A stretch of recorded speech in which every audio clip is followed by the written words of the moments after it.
Hi, I'm Owen from Square Balloon. This is a quick tutorial on Figma. So we have this problem a few times, and initially we didn't know how to work it out, and now we do. I thought I'd just record it for prosperity in case someone else has the same issue. So we were having issues like this. We've got our services image, and it's taking up all the way up here, but we only need the image, and we need to export it. So when we hover on it, you can see actually the services image is way bigger than the area. So when we export it, it's causing a problem.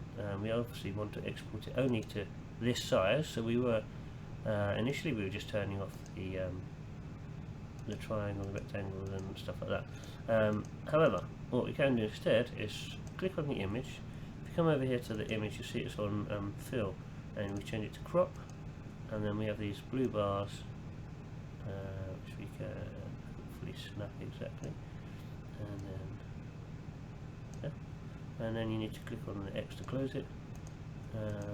And now actually it looks like it's slightly too high, so easier to see sometimes when you haven't got it selected. So now if I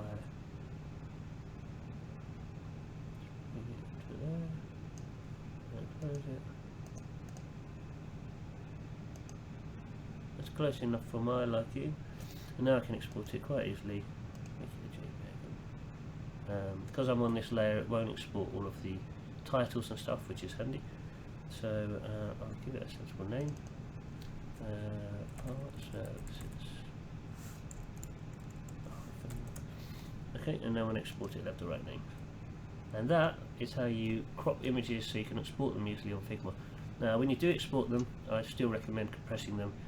We use Photoshop, but there's loads of free tools out there that you could use to export things. So compress them first if you're using them for websites.